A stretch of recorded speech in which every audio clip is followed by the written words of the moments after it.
Next month's municipal election will be unlike anything we've seen. Political parties are changing the game, and candidates running under a party banner will have access to increased campaign donations. With the close of nominations Monday, we now know who is running for mayor.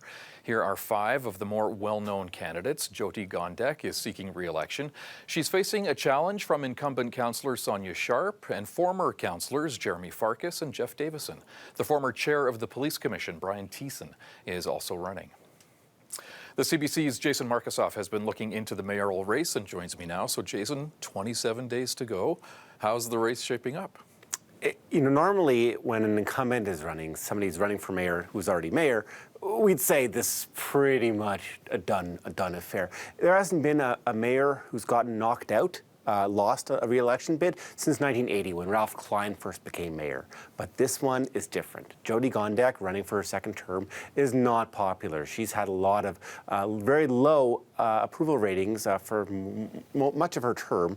So she seems very vulnerable, which is why we're having such prominent contenders against her, all lining up. And really, this feels like it could be anybody's race. Okay, so it kind of feels like 2021 all over again. We're seeing Jeromy Farkas and Jeff Davison again, but these aren't the same candidates, right? What's changed with these two guys? Yeah, well, Jyoti is different as a mayoral candidate too. She was the bright young thing before, not bright new thing before.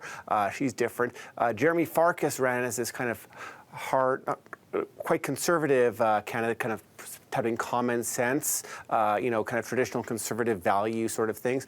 He's changed. He went for this long walk in between his 2 mayoral bids and said he's a bit of a changed man, believes he was too performative in the past with his politics, and he's going to be much more centrist. Jeff Davison was kind of the center, middle of the road conservative. Now he's running much more firmly conservative, talking to a lot of right-wing audiences, and he's gotten endorsement from one of these right-wing parties, actually. Okay, so 2 of the 5 main candidates, they're hooked up with political parties, Sonia Sharp and Bryan Labby.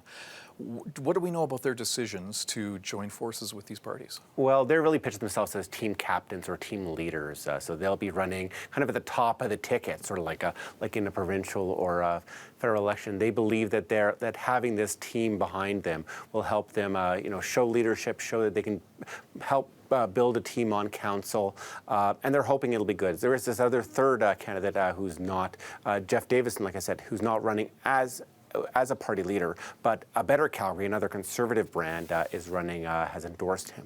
Okay, so when you're aligning yourself with a party, what are some of the advantages that these candidates could actually tap into? So on the advantage side, there's money. You're allowed to donate up to $5,000 to any candidate in the election, but then you can also donate to a party. So if you're running for one of the parties, you can actually get sort of $10,000 support from individual donors. The other advantage, some of the party organizers tell me, is a signal boost. Basically, you're door knocking, you're campaigning, but you also have your local ward candidate campaigning, and when they're pitching themselves at the door, like for the Calgary Party or for Communities First, which is Sonia Sharp's party, they'll be promoting the mayoral candidate as well. But there's a downside to the parties we're seeing as well, that people don't like them. People like the idea of their civic candidates being traditionally independent. So we've been hearing that the mayoral candidates who are running on a party ticket have that rap, and the ones who are independent are saying, well, I'm independent. I'm going to make up my own mind. I'm not going to be beholden to any particular party interests. Okay, so if our incumbent mayor, Jyoti Gondek, does not have the inside track right now, it's wide open. How is this going to get settled?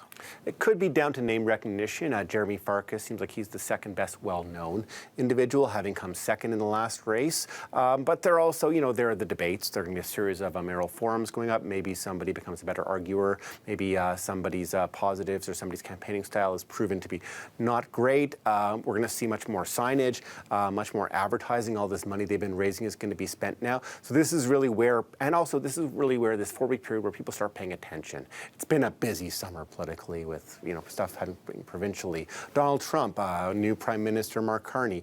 So maybe people's message will be more focused now that it's going toward the vote on October 20th. Okay, Jason, thanks for coming in. My pleasure. There are 4 other candidates running for mayor: Sarah Elder, Jaeger Gustafson, Larry Heather, and Grant Pryor. Candidates now have 24 hours to reconsider their decision. The official list will be confirmed Tuesday afternoon. Voting day is Monday, October 20th.